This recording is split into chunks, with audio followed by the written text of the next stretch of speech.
तो जैसा कि आप लोगों को टाइटल देख के पता ही चल गया होगा, आज हम लोग कोरोना के इन्फेक्शन के बारे में डिफरेंशिएट करने वाले हैं, उसके सिम्टम्स जानने वाले हैं और सीटी वैल्यू क्या होता है। उसके बाद हम लोग आरटीपीसीआर के बारे में भी डिस्कस करेंगे क्या होता है। तो पूरा डाउट जो है मैं आज क्लियर करने वाला हूँ यहाँ पे, तो आप लोग इसको क्लियरली ध्यान दीजिएगा थोड़ा।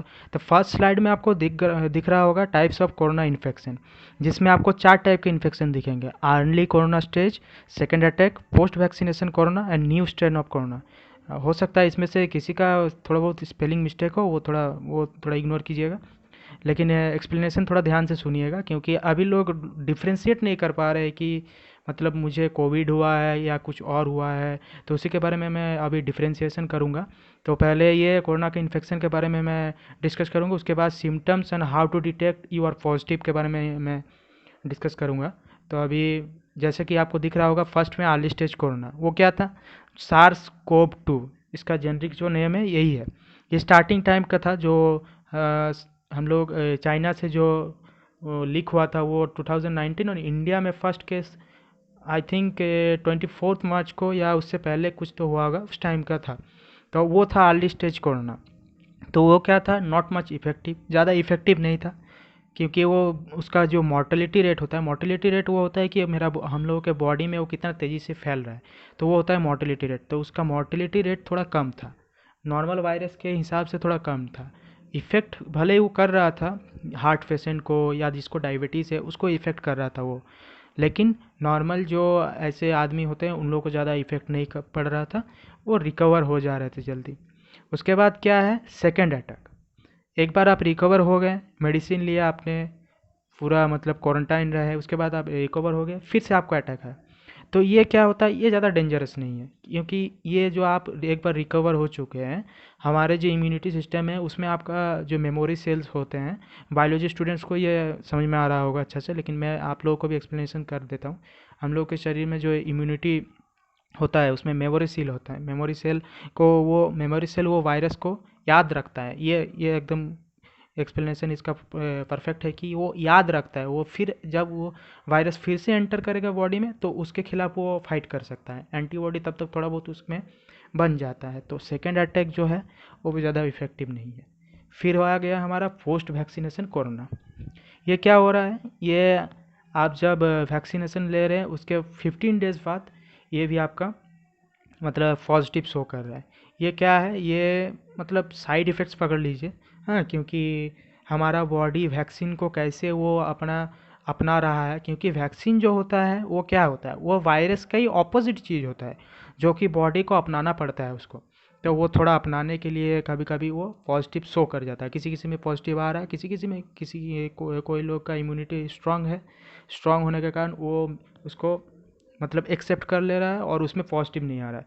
लेकिन किसी किसी का इम्यूनिटी थोड़ा लो होने के कारण या कोई और प्रॉब्लम्स होने के कारण वो पॉजिटिव हो रहे हैं, तो उसमें भी कोई टेंशन लेने वाला बात नहीं है।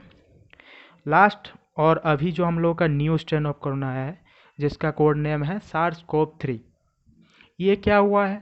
ये जो एक ईयर का पीरियड रहा हम लोगों का पूरा पेंडेमिक का, उसमें ये म्यूटेट कर गया है। म्यूटेशन वो होता है कि मतलब वो अपग्रेड, समझ लीजिए अपग्रेड हो गया है। वो मतलब अपना आसपास के इन्वायरमेंट के साथ मिलके, वायरस के साथ मिलके, जेनोटाइप के साथ मिलके वो खुद को म्यूटेट कर दिया है। तो इसका इफ़ेक्ट है, इसका इफ़ेक्ट अच्छा खासा है, क्योंकि केसेस अभी बहुत ज़्यादा इंक्रीज़ हो रहे हैं।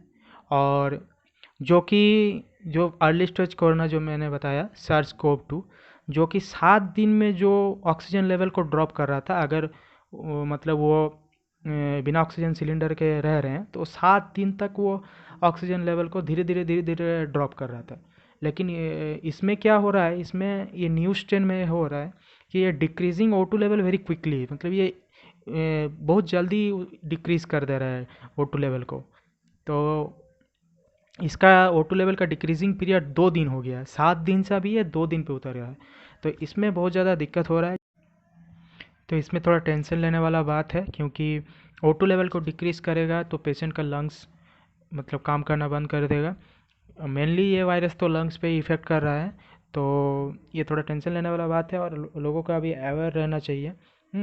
क्योंकि पहले पहले जो स्टेज आया था कोरोना का, उसमें लोग अवेयरनेस भूल गए थे, क्योंकि उन लोगों को लग रहा था कि नॉर्मल, इवन मुझे भी लग रहा था कि नॉर्मल है। लेकिन अभी जो जिस हिसाब से हम लोग के केसेस यहाँ आ रहे हैं, ऑक्सीजन की अवेलेबिलिटी नहीं है यहाँ पे, तो उस हिसाब से खुद को प्रिकॉशन रखना चाहिए। तो ये था टाइप्स ऑफ कोरोना इन्फेक्शन। अब हम लोग जानेंगे symptoms and how to detect you are positive. ये सबसे बड़ा क्वेश्चन लोगों में अभी यही है, क्योंकि अभी जिस हिसाब से मैं अपना लोकल एरिया में देख रहा हूँ, लोगों को सर्दी खांसी जुकाम बहुत ज़्यादा हो रहा है। उसके बाद टाइफॉइड के केसेस आ रहे हैं। तो टाइफॉइड के केसेस जिनको भी आ रहे हैं, उन लोगों को खुद खुद में मतलब डर पैदा हो जा रहा है। मेरे फैमिली में भी सबको हो गया था टाइफॉइड, तो उनको डर पैदा हो गया था कि कहीं कोविड नहीं है। तो फिर उन लोग जब टाइफॉइड टेस्ट करें तो उसमें पॉजिटिव आया। तो इसमें हम लोग अभी डिफ्रेंशिएट करने वाले हैं कि symptoms and how to detect your positive. इसमें डिफ्रेंशिएट करेंगे early stage new stage corona के बारे में, और टाइफॉइड और पैराटाइफॉइड सिम्टम्स के बारे में। तो अर्ली स्टेज कोरोना सिम्टम्स क्या थे? Mild fever, coughing, loose motion और constipation, weight loss, respiration problem, taste sensation gone, weak feeling. तो ये न्यू स्टेज में भी, जो अभी न्यू स्ट्रेन कोरोना है उसमें भी सेम सिम्टम्स है। सिर्फ क्या है, O2 लेवल जो डिक्रीज़ कर रहा था, ऑक्सीजन लेवल, हम लोगों का नॉर्मल O2 लेवल होता है 94, उसको ये बहुत जल्दी जल्दी डिक्रीज़ कर रहा है। 94 के अबव रहेगा तो आपका O2 लेवल बहुत अच्छा है। लेकिन जब 90 से 94 से 90 तक आ गया, उसके बाद नीचे ड्रॉप करने लगा, तब आपको समझ लेना चाहिए कि maybe I am corona positive. तो इसमें यही एक मेन सिम्टम है जो अभी है।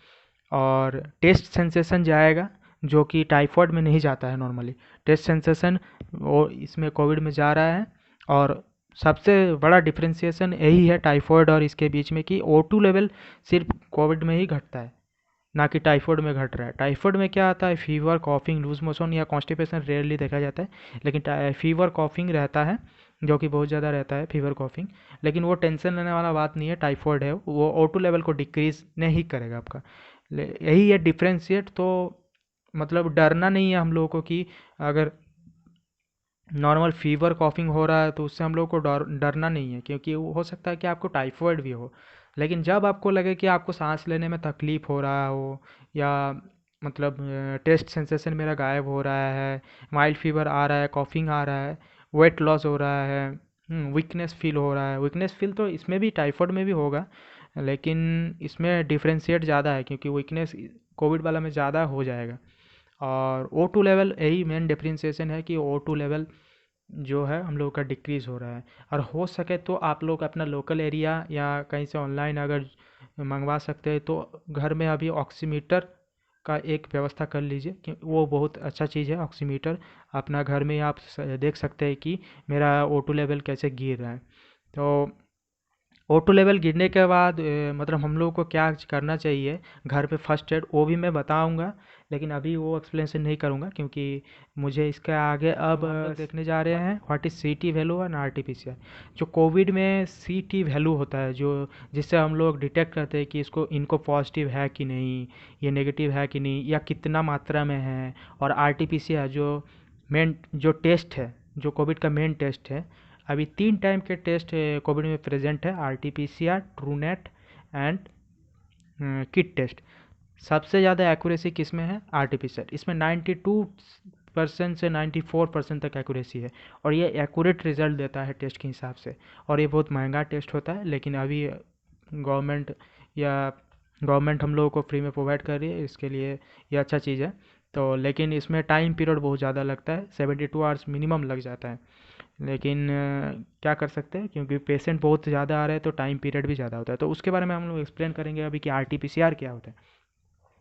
तो सबसे पहले देख लीजिए आप लोग, पहला जो आप लोगों को पिक्चर दिख रहा होगा वो DNA का है। DNA हम लोगों का होता है डबल हेलिक्स। आप लोग को ये 11-12 में पढ़े होंगे, डबल हेलिक्स। तो उसका ट्रांसक्रिप्शन जब होता है, ट्रांसक्रिप्शन का मतलब क्या हो गया, इसमें आप लोग समझ लीजिए कि विच्छेद मतलब अलग करना। RNA तो हम लोगों के यहाँ प्रेजेंट नहीं होता है बॉडी में, वो DNA से ही बनता है ट्रांसक्रिप्शन होके।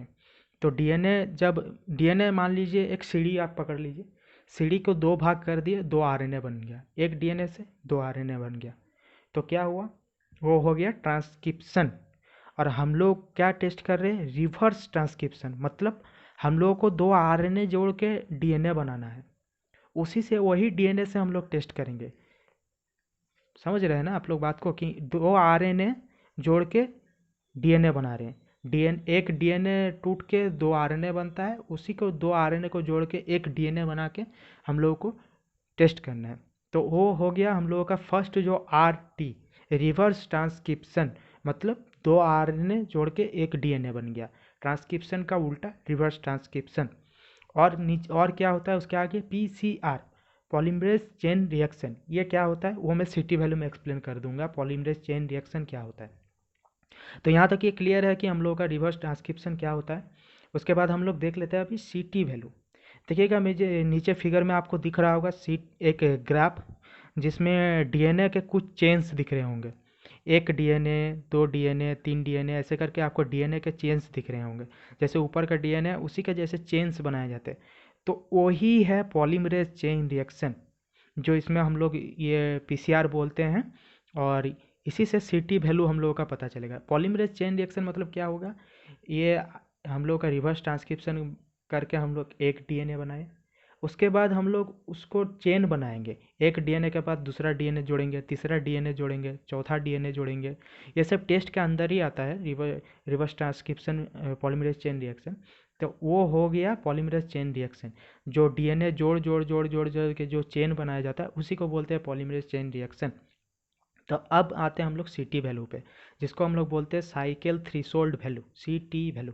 इसके हिसाब से हम लोग मतलब कोविड पेशेंट को, या सॉरी नॉर्मल ऐसे पेशेंट को, या कोविड पेशेंट ही मान लीजिए, उनको मतलब बताते हैं कि आपका कितना पॉजिटिव है या आप नेगेटिव है, मतलब किस हिसाब से आप बताते हैं। अब उसका कैलकुलेशन कैसे करते हैं, देखिए जैसे फिगर में दिख रहा होगा 10 30 10 20 30 40, और उसके ऊपर एक लाइन खींचा गया होगा 35।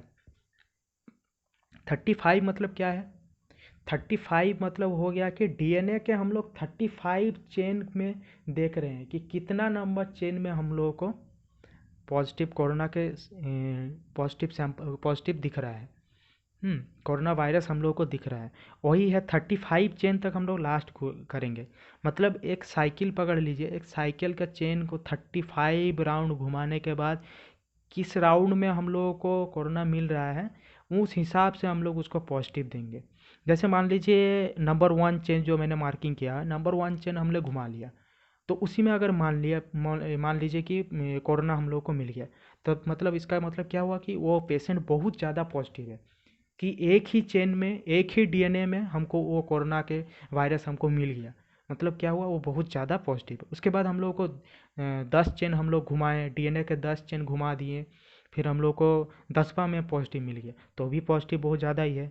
फिर 20 में, लेकिन 1 के तुलना में 10 चेन में अगर हम लोग को मिल रहा है तो 1 ज़्यादा पॉजिटिव होगा, 10 कम पॉजिटिव होगा, क्योंकि एक चेन में मिलना और 10 चेन में मिलने का अंतर आप लोग नॉर्मली समझ रहे होंगे इसको।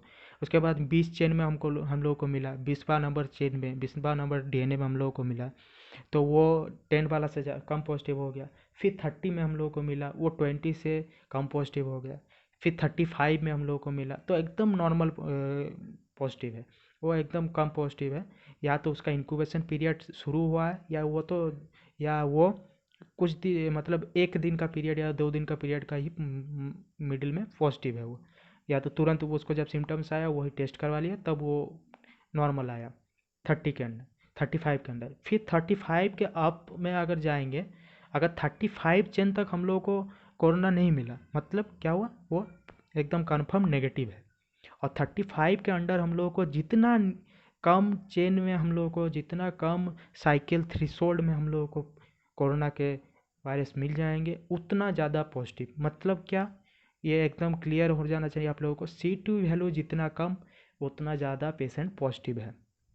सीटी वैल्यू 1 हुआ मतलब बहुत ज़्यादा पॉजिटिव, सीटी वैल्यू 10 हुआ 1 नंबर से कम पॉजिटिव, सीटी वैल्यू 20 हुआ 10 नंबर से कम पॉजिटिव। ऐसे करते करते जितना सीटी वैल्यू ऊपर जाएगा उतना कम पॉजिटिव होता जाएगा, सीटी वैल्यू जितना डाउन होते जाएगा उतना ज़्यादा पॉजिटिव हो जाएगा। तो ये अभी आप लोगों को क्लियर हो जाना चाहिए कि what is CT value and RTPCR. और इससे पहले में मैंने जो जो एक्सप्लेन किया, types of corona infection, symptoms and how to detect you are positive, तो इसका एक्सप्लेनेशन आप लोगों को अच्छा से समझ में आ गया होगा आई थिंक। इसके आगे मैं मेडिसिन के बारे में भी डिस्कस करूँगा, सेल्फ मेडिकेशन अपना कैसे करें या फर्स्ट एड कैसे ले, जैसे कि मैंने बोला था कि ऑक्सीजन लेवल ड्रॉप होने पर फर्स्ट प्रिकॉशन कैसे लिया जाता है। तो इसके बारे में मैं आगे बोलूँगा नेक्स्ट वीडियो में, क्योंकि ये बहुत लॉन्ग वीडियो हो गया होगा। तो थैंक यू।